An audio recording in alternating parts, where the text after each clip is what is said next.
Aujourd'hui, c'est traitement couleur.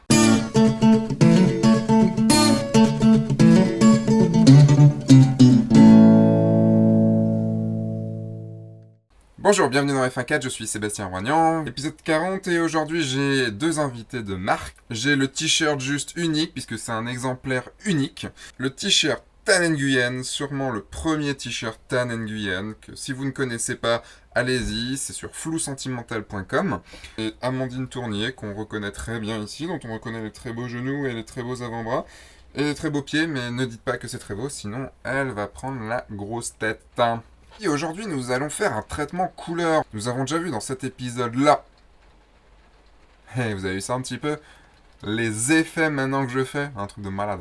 Le traitement en noir et blanc. J'ai beaucoup travaillé le traitement couleur, je suis arrivé à quelque chose dont je suis à peu près satisfait. Il y a évidemment plein de façons de faire différentes, mais on va tenter de faire bien les choses. Nous allons dans un premier temps, évidemment, cleaner la photo. Vous voyez ici, il y a plein de petites pétouilles un peu partout. Nous créons un nouveau calque.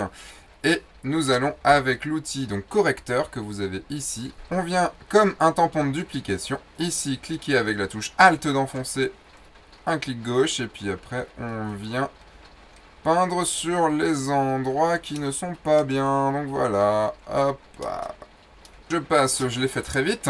Je l'ai appelé retouche, comme ça c'est bon, c'est fait. On va traiter les choses par zone, ça sera plus facile. On va commencer par le fond. Donc pour commencer par le fond, on va d'abord créer un groupe qu'on va appeler fond. On va commencer par un calque de courbe, tout simplement. Et on va utiliser la technique que vous avez vue dans l'épisode 38, si vous avez été jusqu'au bout de l'épisode, sur le traitement noir et blanc décontrasté, à partir de la minute 8. Le but, c'est de distinguer le sujet du fond. Donc on réduit en fait les noirs ici, puis on réduit les blancs ici, et on met une petite courbe en S, là, comme ça. Évidemment, pour l'instant, ça agit sur toute la photo, on créera un masque de fusion juste après. Je prends une teinte saturation, et je viens du coup légèrement désaturer. Pourquoi ?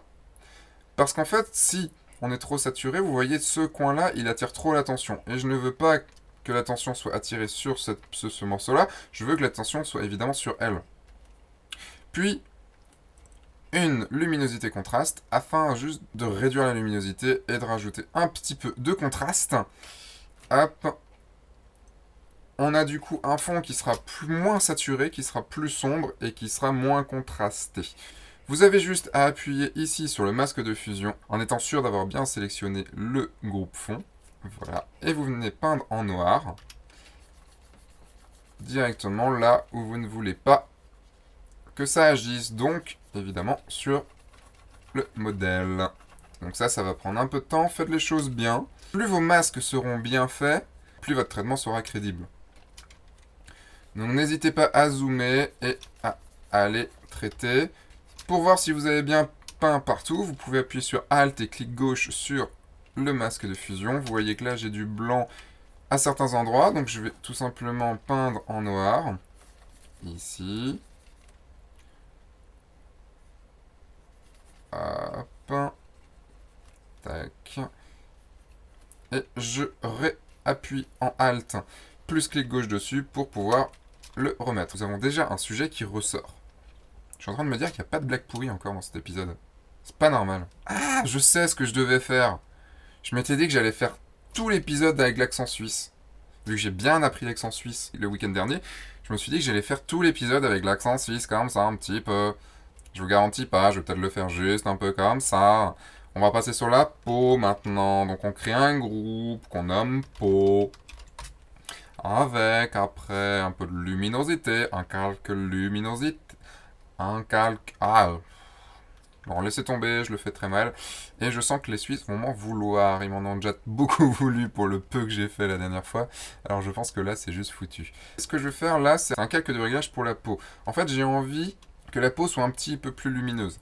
Donc je viens juste rajouter un tout petit peu de luminosité, un peu de contraste.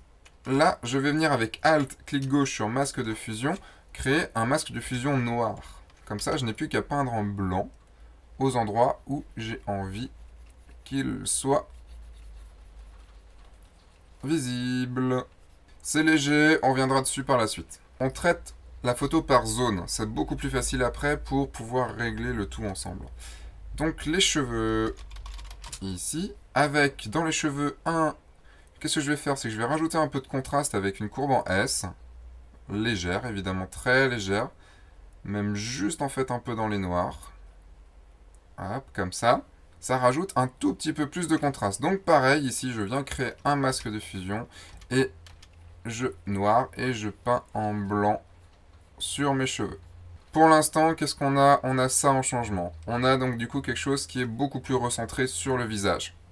Ensuite, nous passons du coup au sweat, parce que le sweat est super important, il est bleu, il est quand même beau ce sweat, et il faut le mettre en valeur. Donc, un groupe sweat, avec dedans une courbe en S, très légère aussi également. Hop, une petite courbe en S très légère. Essayez que votre cerveau ne voit que l'endroit qui sera traité. Ça sera beaucoup plus facile plutôt que de faire d'abord votre masque de fusion. Ensuite, on va enlever un petit peu de luminosité qu'on va mettre un petit peu comme ça à moins 15. Un tout petit peu de contraste, plus 20. 25, allez, hop. Vous voyez ici c'est très sombre, mais on s'en fout, tout simplement, parce que on ne veut que le sweat. Et pour finir, je vais mettre un petit peu de vibrance. Je vais descendre un peu la vibrance. Donc qu'est-ce que la vibrance? Bah, vous le connaissez déjà sur Lightroom parce que vous avez cet outil sur Lightroom. Si vous augmentez la vibrance, ça va saturer les couleurs qui n'auront pas tendance à sursaturer. Et si vous désaturez, ça va désaturer les couleurs qui ont tendance à ne pas trop désaturer. Je vais juste en enlever un tout petit peu. Parce que je trouvais que du coup le contraste avait redonné de la saturation et je voulais pas non plus que ça prenne trop d'importance.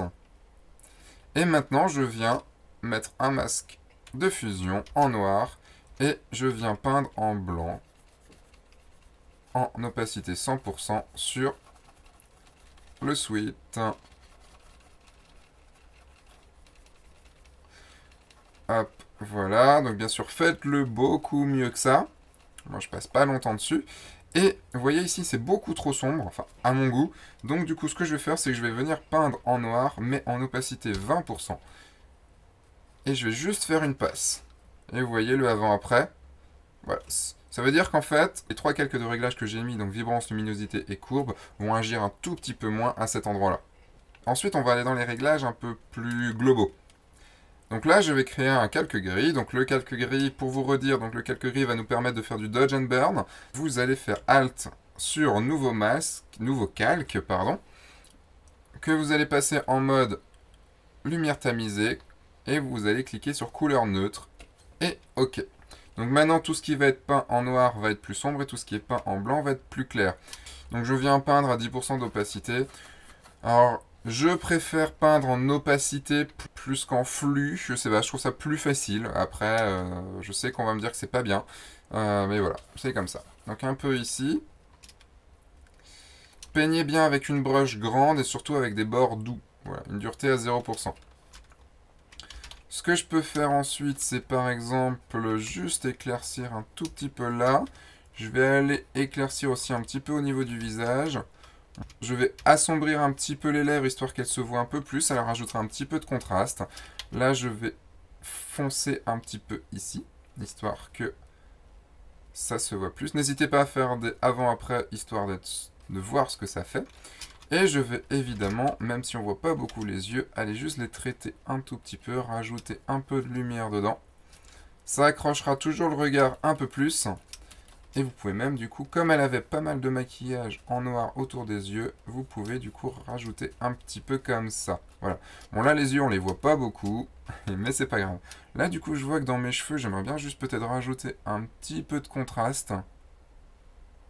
Tac. N'hésitez pas à revenir dessus, c'est l'avantage des calques, on peut revenir dessus. Là je trouve que du coup sur la joue ici c'est pas très beau, donc je vais mettre un masque de fusion et je vais venir peindre en noir à part en 40% pour en enlever. Tac. Voilà. Je trouve que déjà là, ça fait mieux. Ok pour ça. Maintenant, ce que je vais faire, c'est qu'en fait, il y a deux petits endroits qui me gênent. Il y a cet endroit-là et cet endroit-là. Je trouve que l'ombre est trop franche. Alors, on va avoir deux techniques pour les effacer. On crée un nouveau calque. On va d'abord parler de celui-là. Celui-là, tout simplement, en fait, on va venir avec l'outil tampon, donc S. On va juste venir piquer ici notre référence et on va venir peindre là dans le prolongement ici. Et nous avons effacé cet endroit. On pourrait même se dire que si on veut pas totalement l'effacer, on peut juste enlever un petit peu d'opacité et on a quelque chose qui est un petit peu moins voyant, voire beaucoup moins voyant. Ici, on va le faire autrement parce que, en fait, je trouve juste que c'est la limite qui est un peu trop forte. J'aimerais que la limite soit plus grande. Alors, une technique que vous pouvez faire, c'est CTRL-ALT-MAJ-E. Ça vous crée un nouveau calque en ayant fusionné tous les calques du dessous. Vous venez juste sélectionner cet endroit-là, vous faites un CTRL-J normalement, et moi c'est CTRL-F, pour du coup sortir juste cette partie-là. Je supprime le calque du dessous, et là je viens en fait le placer. Vous pouvez mettre en opacité 50%, histoire de le placer au bon endroit. Mettez-le en fait à moitié entre les deux. On va zoomer un peu plus pour vous montrer ça.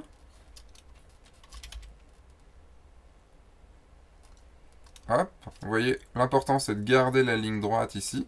Vous revenez en opacité 100%, donc je rappelle avec les touches du clavier numérique. Et là, en fait, vous venez faire un masque de fusion ici, et prendre l'outil dégradé, noir vers blanc. Et vous allez juste venir aller de haut, de bas en haut. Voilà, quelque chose comme ça. On voit que du coup, là, c'est beaucoup trop noir par rapport à ici. Donc en fait, on vient juste lui faire un peu de luminosité, rajouter un tout petit peu de luminosité, voilà, pour que ce soit à peu près bon dans les deux sens, ok. Et sur le masque de fusion, je viens peindre en noir à 100% ici pour enlever. Évidemment, avec une brush à bord doux, voire même une énorme brush, ça va vous permettre de merger, de blender les choses un peu plus facilement. Et voilà, nous avons quelque chose qui est pas mal du tout. Et nous avons du coup un dégradé qui est beaucoup plus doux, qui pour moi je trouve bien meilleur. Est-ce que vous savez ce qui était écrit sur son sweatshirt? En gros, il y avait écrit « Like what you see » pour les non-anglophones. Tu aimes ce que tu vois? On va du coup maintenant passer à la finalisation de la photo. On va regarder déjà le avant-après ce que ça donne.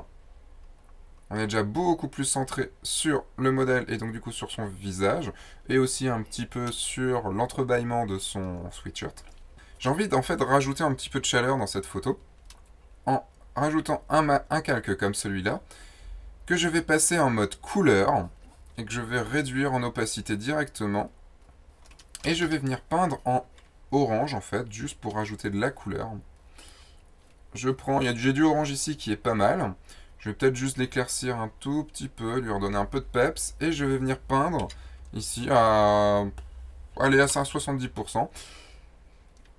Avec une énorme brush. Et je vais venir peindre ici, comme ça. Donc comme c'est une énorme brush, ça met un peu de temps à s'appliquer. Avant, après. Voilà, je trouve que ça redonne un petit peu de peps. Et en plus, ça réenvoie le regard vers le visage. On va contrebalancer cet effet orange par un peu de bleu dans les ombres. Nous allons prendre, comme dans l'épisode qui se trouve ici, nous allons prendre un calque de niveau où dans les bleus, nous allons rajouter un petit peu de bleu et dans les rouges, en enlever un petit peu.